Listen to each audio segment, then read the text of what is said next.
Estimados alumnos, el objetivo de nuestra clase de hoy es conocer y aplicar el concepto de mol. Bueno, ¿qué es lo que es un mol? En simples palabras, mol representa una cantidad determinada de una sustancia. ¿De acuerdo a qué cosa? Al sistema internacional de unidades que tenemos para poder trabajar.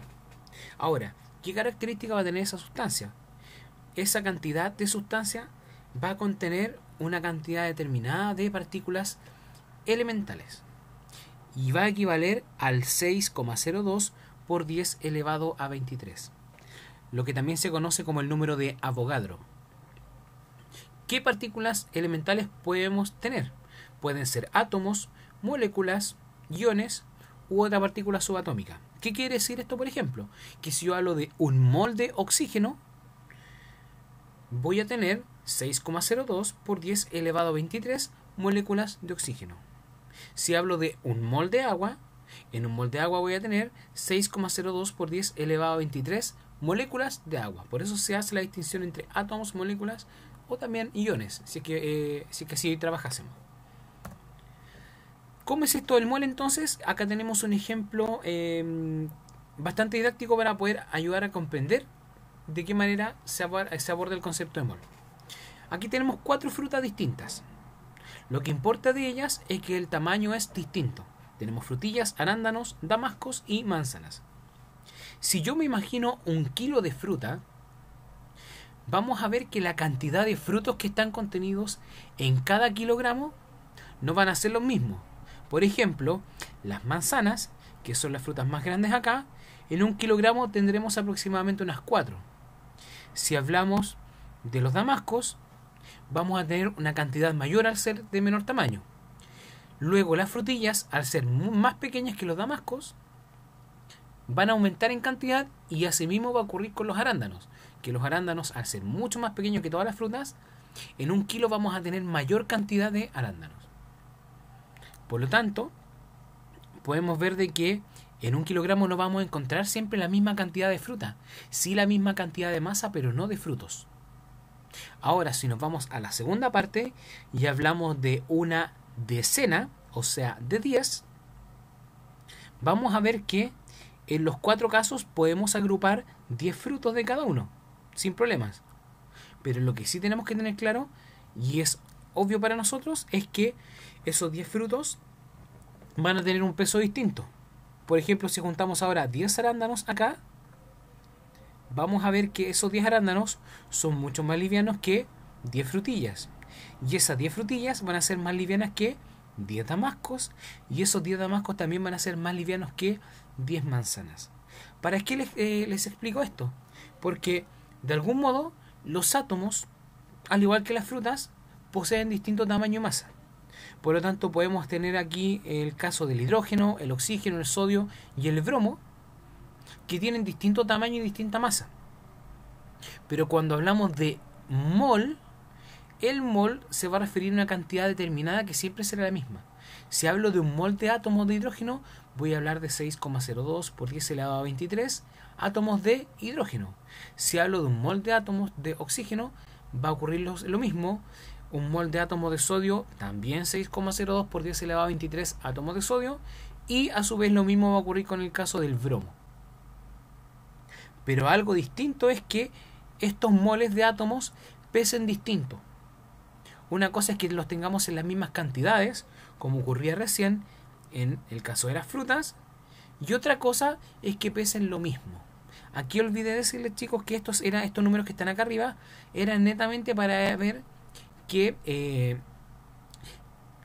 en un kilogramo la mayor cantidad de frutos, en primer lugar va a tener los arándanos, en el segundo lugar van a estar las frutillas, en el tercero los damascos y en el cuarto las manzanas en términos de cantidad. Entonces, concluimos de que van a tener un distinto tamaño y distinta masa porque son elementos distintos. Por lo tanto, ¿qué relaciones se van a poder establecer con el concepto de mol? Aquí tomé 3 elementos como ejemplo: el oxígeno, el aluminio y el carbono de la tabla periódica. Y ustedes van a encontrar que va a tener un número que va a corresponder al número atómico, cada uno de ellos, que lo caracteriza de acuerdo a su número de protones. Y también vamos a tener otro numerito acá que va a corresponder a las unidades de masa atómica también lo van a poder encontrar como peso atómico o también como masa molar. ¿Para qué? Para aclarar lo que yo les acabo de afirmar en la diapositiva anterior. Que un mol, por ejemplo, de átomos de oxígeno van a tener esa cantidad de átomos de oxígeno, pero ese mol va a tener una masa molar de 16. En cambio, un mol de aluminio, que vamos a ver las mismas cantidades, van a tener una masa molar de 27. Y en el caso del carbono, que acá hay un error, el carbono va a tener una masa molar de 12, que lo vamos a corregir inmediatamente para que no nos lleve a confusión. Por otra parte, cuando hablemos de elementos gaseosos como puede ser el oxígeno, el hidrógeno, el nitrógeno, vamos a ver de que un mol de ese elemento que contiene esta cantidad de moléculas va a ocupar un volumen correspondiente a 22,4 litros. Y es así de que nosotros tenemos, por lo tanto, tenemos el concepto de mol, tenemos el concepto de masa molar, y el tercer concepto que nos falta va a ser la cantidad de sustancia que tengamos. ¿Qué pasa si yo tengo, por ejemplo, 35 gramos de carbono? ¿A cuántos moles equivalen 35 gramos de carbono? Y para eso es que tenemos esta formulita que nos relaciona de la forma siguiente, que los moles van a corresponder a la masa dividido en la masa molar o la masa molecular en el caso de que estamos hablando de una molécula. Por lo tanto, si hablábamos del carbono, por ejemplo, que lo podemos desarrollar acá también, vamos a insertar una tabla y vamos a hacer lo siguiente, un cuadro de texto. Podemos decir lo siguiente, que los mol, número de moles,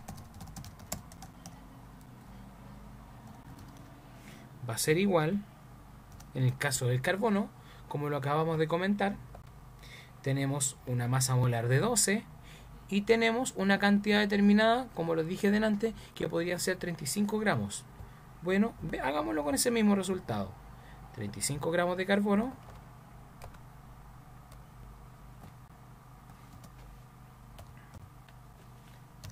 y eso va a estar dividido por la masa molar, que son 12 gramos por mol.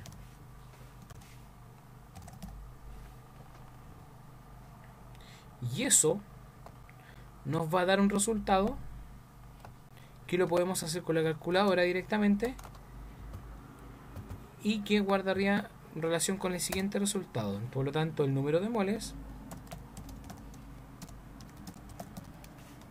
va a ser igual a 35 dividido en 12. Busquemos acá la calculadora.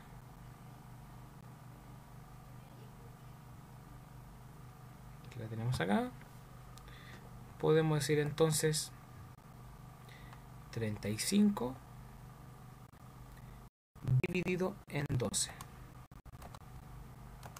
Y eso va a ser igual a 2,92. Lo vamos a aproximar. Por lo tanto vamos a tener 2,92 moles. De esa manera podemos utilizar esta fórmula. Asumiendo que estábamos hablando del elemento carbono, que hablábamos de una masa de 35 gramos de carbono y que sabemos que su masa molar son 12 gramos por mol. Y de esa manera podemos determinar el número de moles. Aquí vamos a corregir la ortografía, siempre importante. Ahora es el turno a ustedes. Ustedes van a realizar una lectura comprensiva de las páginas, de los contenidos que se encuentran entre las páginas 138 y 141 de su texto de química. Y luego van a desarrollar la actividad llamada Demuestra lo que sabes, que se encuentra en la página 141 del texto de química. Y aquí tenemos los 3 ejercicios que deben desarrollar. Recuerden que una vez que ustedes desarrollen los ejercicios en su cuaderno, deben tomar la fotografía y enviarla al correo electrónico del curso para su posterior revisión. Cualquier consulta la pueden hacer directamente al correo electrónico del curso. Mucho éxito y nos vemos en la próxima clase.